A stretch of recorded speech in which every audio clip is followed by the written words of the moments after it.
In all the American idiom, there is no more endearing word than buddy.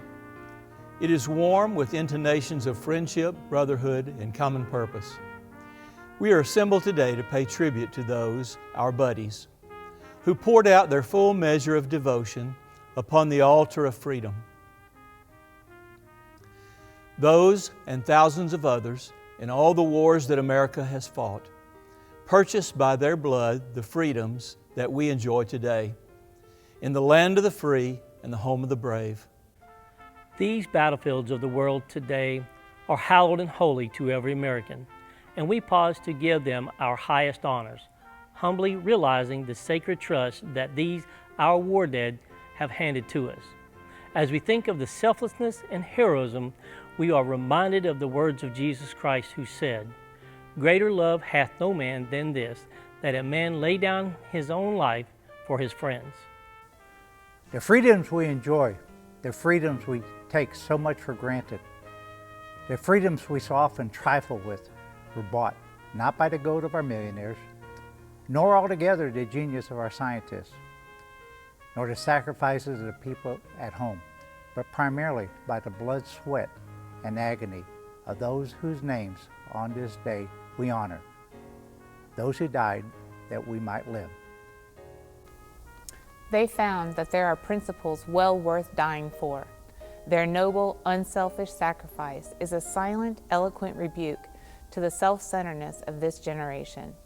Let those who want peace at any price remember this day, that thousands have died for honor and freedom, and what we have today has come at the price of shed blood. They have handed us a torch, and we have a responsibility to see that they have not died in vain. Even though the sacrifices of our war dead have been great, yet the greatest sacrifice of all time was made by a man on a cross who died not only physically, but spiritually, that men might live.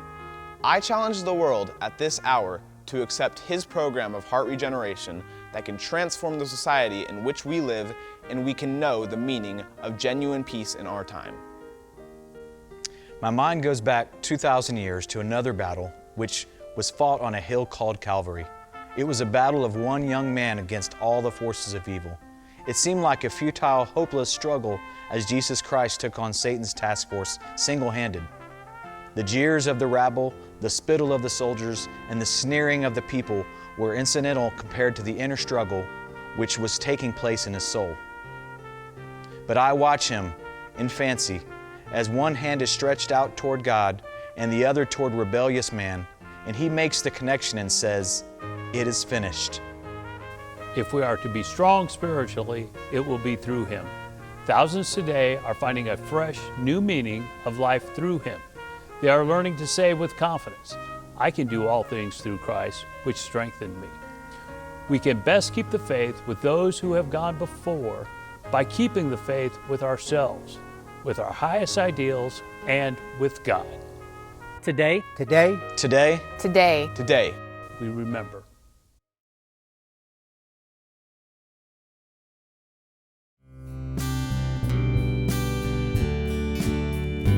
I stand amazed in the presence of Jesus the Nazarene, and wonder how he could love me, a sinner condemned unclean.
small measure that he should give his only Son to make a wretch his treasure.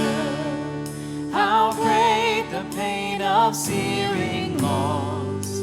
The Father turns his face away as wounds which mar the chosen one bring many sons to glory.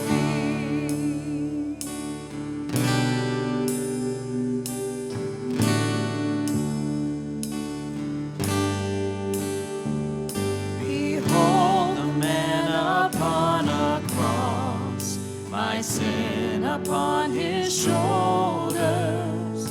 Ashamed I hear my mocking voice call out among the scoffers. It was my sin that held him there until it was accomplished. His dying breath has brought me life. I know that it is finished.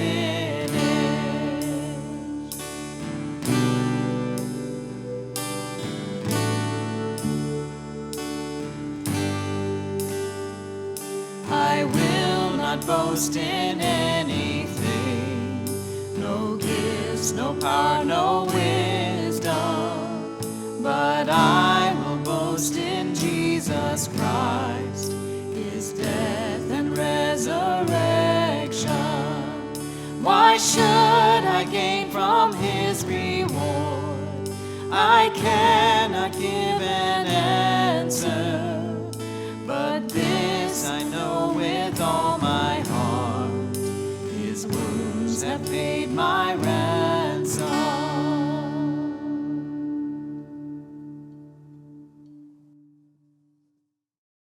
In a little church we attended when our children were small, there was a cardboard and construction paper clown on the wall of the nursery. Now the clown was supposed to be floating, carried along by 3 little balloons. Now each balloon had a letter on it, J, O, and Y. And on the bulletin board, the Sunday school teacher had written, how do we find joy? By placing Jesus first, others second, and yourself last. That Sunday school teacher was trying to teach first graders how to find joy and also how Christians should make priorities. Our relationship with Jesus should be first, and our care for other people should come before our own. I'm happy that my children got to learn that lesson when they were little, and I'm happy that we've spent the last couple of weeks talking about our priorities, especially now that we have a chance to rethink them and maybe rework our schedules before life returns to something like normal after the pandemic. I want to look at a new passage as we wrap up that series today. So turn with me to 1 Peter chapter 2, verse 9. The Apostle Peter wrote, "But you are a chosen race, a royal priesthood, a holy nation, a people for his own possession, that you may proclaim the excellencies of him who called you out of darkness into his marvelous light. Once you were not a people, but now you are God's people. Once you had not received mercy, but now you have received mercy. Beloved, I urge you as sojourners and exiles to abstain from the passions of the flesh, which wage war against your soul. Keep your conduct among the Gentiles honorable, so that when they speak against you as evildoers, they may see your good deeds and glorify God on the day of visitation. Be subject for the Lord's sake to every human institution, whether it be to the emperor as supreme, or to governors as sent by him, to punish those who do evil and to praise those who do good. For this is the will of God, that by doing good you should put to silence the ignorance of foolish people. Live as people who are free, not using your freedom as a cover-up for evil, but living as servants of God. Honor everyone. Love the brotherhood. Fear God. Honor the emperor." There are some great principles here for you and me. everyday things that everyday Christians should think about, well, every day. I think this passage can serve as a kind of lens for us as we rethink and reset our priorities. First, when setting your priorities, remember who you are becoming. Look at 1 Peter 2:9.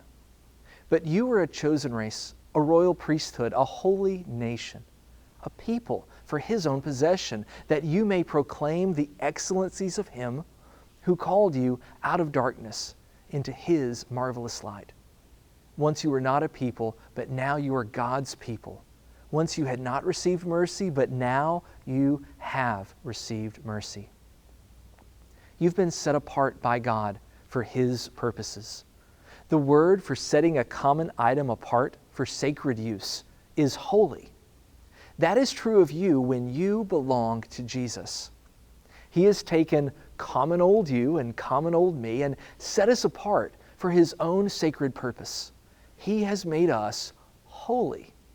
Our priorities get out of sort when we lose sight of that spiritual reality.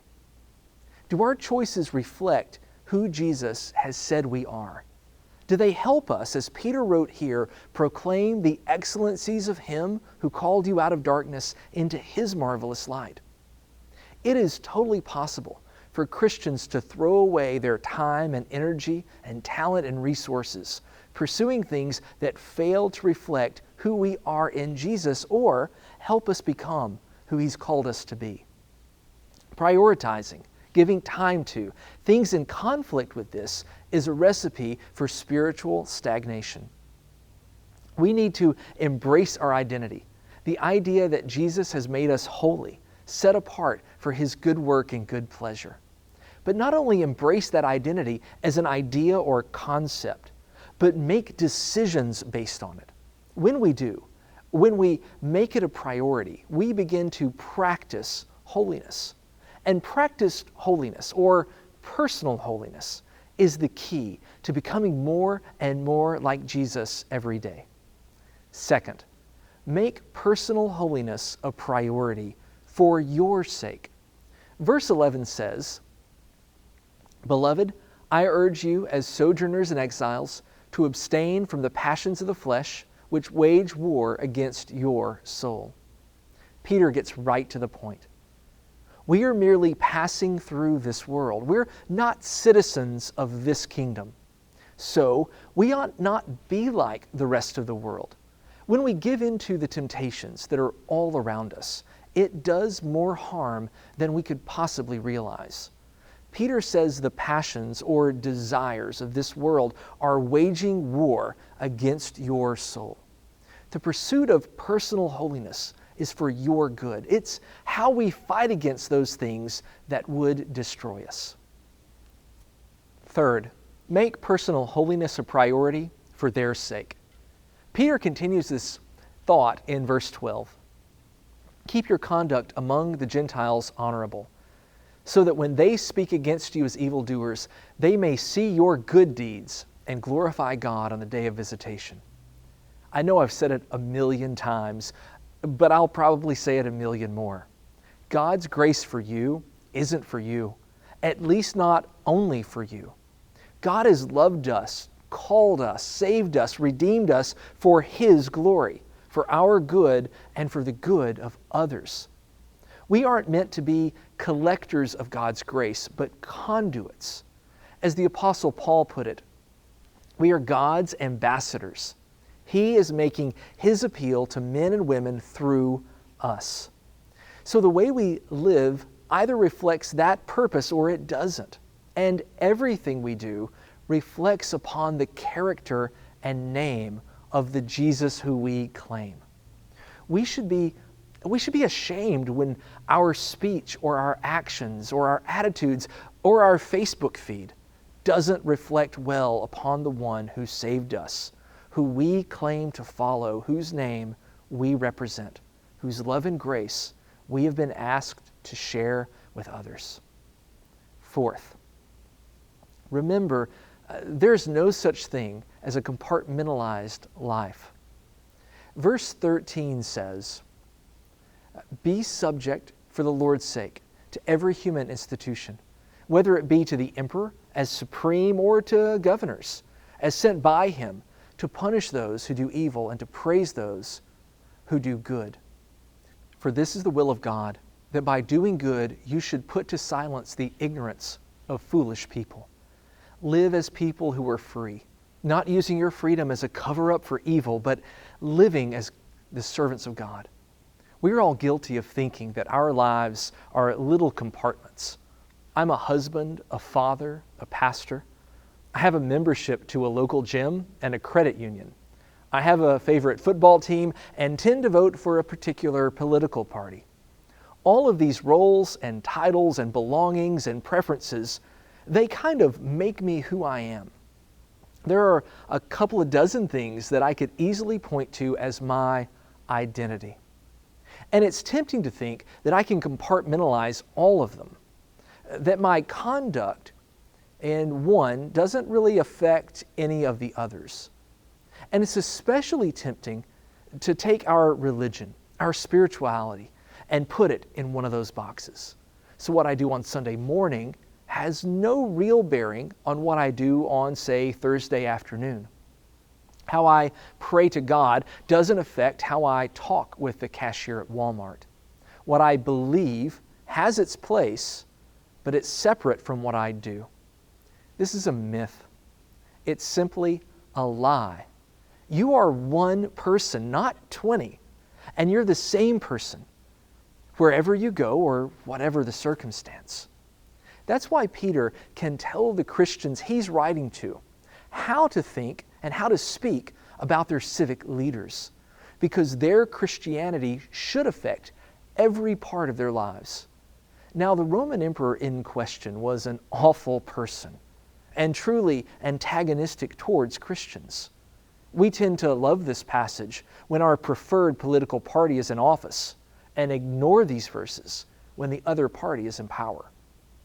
Those attitudes betray the power of these principles. And for me, the big idea here is who you are as a follower of Jesus should affect, it should dominate every single part of your life. Now, verse 17 contains 4 simple sentences. Each one is a command. Each one can give us guidance as we reset our priorities. So here we go. How we treat other people should be a priority. Verse 17 begins with, honor everyone. As we've said already, how we treat others is important and flows out of our relationship to Jesus. We love because He first loved us. But I think there's an additional thought here in verse 17 that is meant to complement what we find back in verse 12. In verse 12, we are mindful of others for missiological reasons. We are mindful of how our actions might cause them to move toward or move away from the message of Jesus. Here in verse 17, we are simply told to honor people, that is, to esteem them or recognize their worth. As Christians, we ought to prioritize the needs and the good of other people, not because they have targets on their backs as potential future Christians. We care about other people because they are made in the image of God. The Imago Dei is what gives the whole of humanity inherent dignity. So we should see every person as worthy of our respect and our concern. Next, how we treat our brothers and sisters in Christ should be a priority. Verse 17 continues, love the brotherhood. Love for our fellow Christians is supposed to be the hallmark of, being Christian. Jesus told us that by this all people would know that you're my disciples, if you have love for one another. Yet too often our churches are full of people angry at one another for silly reasons. Too often, local congregations see other congregations in town as rivals.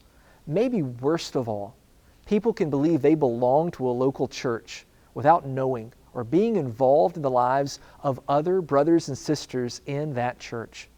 Apathy is as much the opposite of love as hatred is. The third command in verse 17 is a big one. fear God. A right relationship with God should be a priority. I'm going to say it's the priority, not just a priority.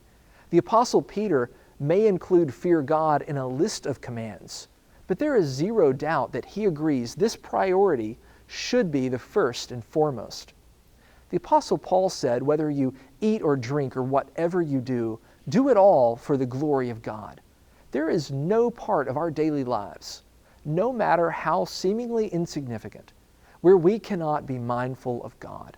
Our relationship with Him should be central to everything we do, every decision we make, and every part of our lives.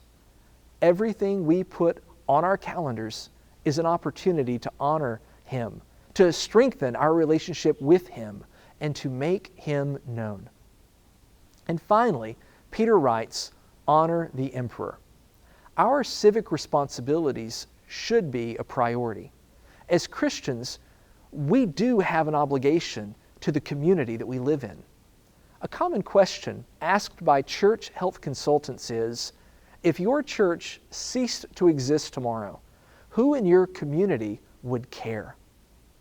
Inasmuch as we take our responsibility for the cure of souls seriously, and I do, we need to be serious about making the neighborhoods and communities we belong to stronger. Loving the people around our church campus must mean doing our part to make our city a great place to live.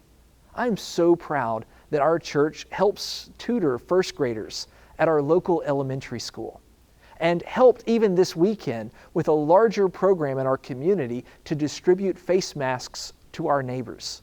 Loving and serving where we live is a great way to practically demonstrate the love of Jesus to our neighbors. I hope we've given you a lot to think about as Albany begins to open up for business again. I pray with reset priorities, our calendars will fill up with the right things and your family will benefit from the reset. Above all else, I hope we walk more closely with Jesus moving forward and seize every chance we get to share His message and His love with our friends and neighbors. Please stay tuned to the end of this video for a special announcement about future worship services here at Gillionville Baptist Church. And as always, remember, you're loved, you're prayed for. Now let's go follow Jesus.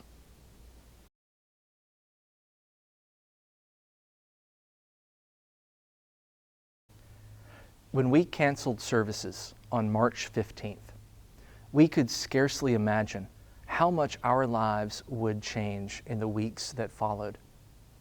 Many in our church family have been seriously affected by the COVID-19 pandemic.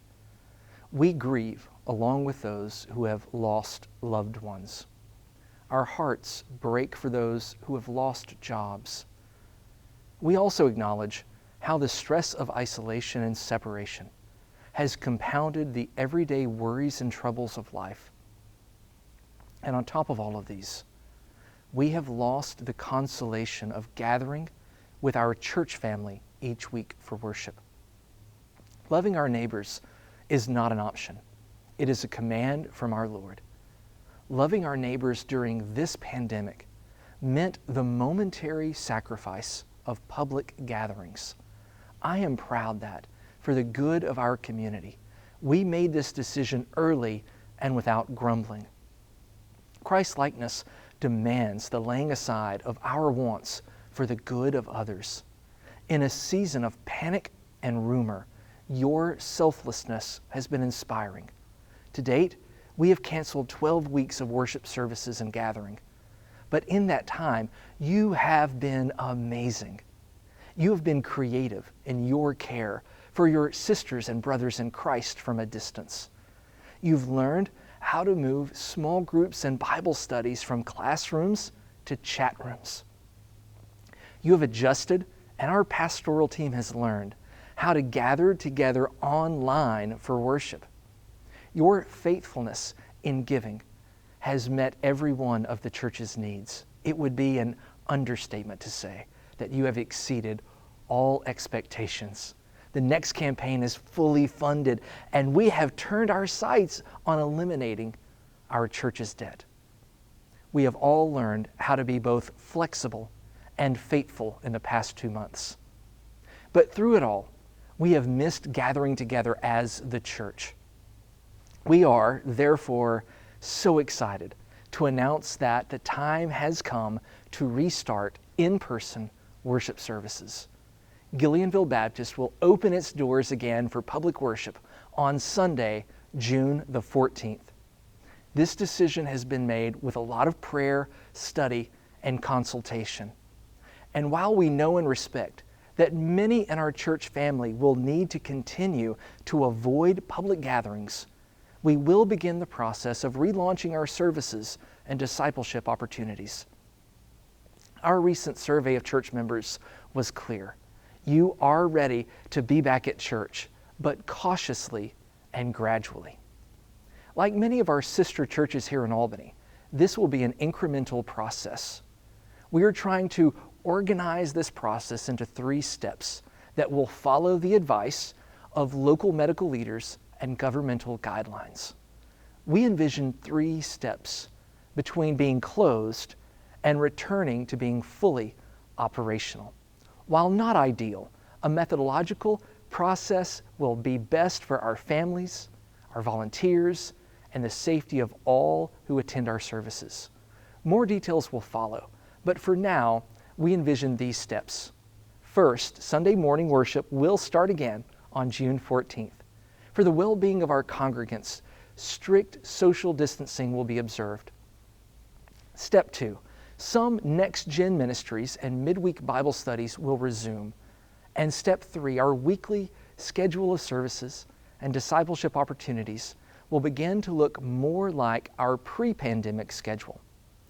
Of course, everything is subject to change as COVID-19 numbers fluctuate locally.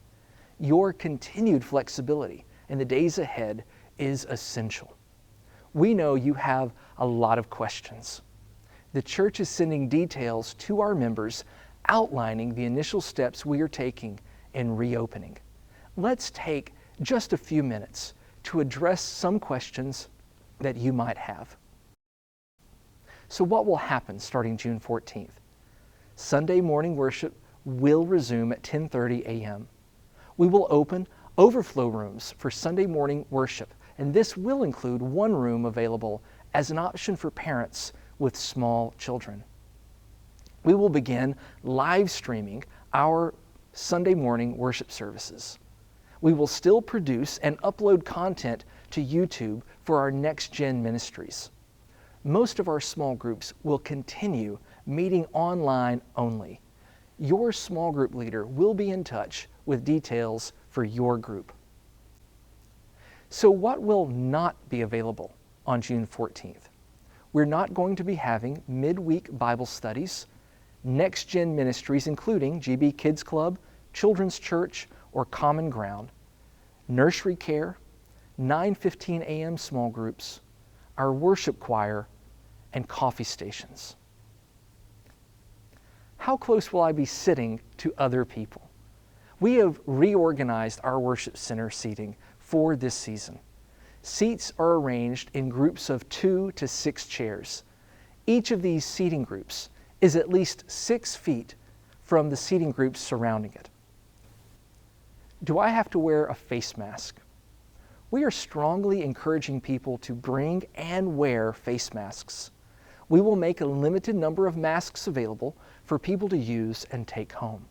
Additionally, you will notice new hand sanitizing stations on our campus for your convenience and safety. How will the church be sanitized? The church will be cleaned ahead of each use by our housekeeping team. Each room that is used for gatherings will be vacant for at least 72 hours between uses. Restrooms will be cleaned by housekeeping before each gathering. Can we hug each other and shake hands? We are strongly encouraging you not to make physical contact with one another. This is going to be a difficult transition, but it is common sense to refrain from contact with others. Are we going to pass the plate for offerings or take the Lord's Supper? No. we encourage you to give online through our Church Center app, although we will have the opportunity to give in person as you enter and exit the worship center. We will not celebrate the Lord's Supper together during the first step of our reopening. Can I join the church during this time? Of course, we will be offering an in-person Discover Gillianville class soon. What about our children and our youth? We are not offering in-person next-gen gatherings at this time. We are encouraging you to worship with your family, whether joining us on campus or watching us at home on our simulcast. We are making every effort to connect with your kids in worship. Each week, Pastor Rodney will give an object lesson from our stage. Crayons and sermon notes for children will be available each week. Pastor Rodney will continue to post a GB Kids Club each week to our YouTube channel. And Pastor Brian will continue posting a Common Ground for Youth each week on YouTube as well. What should I do if I do not want to attend church in person right now? First, it needs to be said that we respect your decision. There are many of us who do not need to be in crowds of any size. Your safety and well-being are our greatest concern. We are excited to announce that beginning June 14th, our worship services will be streamed live online in real time. This pandemic continues to be a fluid situation, especially locally here in Albany. This plan, including our June 14th restart date, are subject to change in a moment under the consultation from local health care or government leaders. In this process, the well-being of our church family and neighbors is our highest concern. I am looking forward to gathering with you all once again. Hope to see you on the 14th.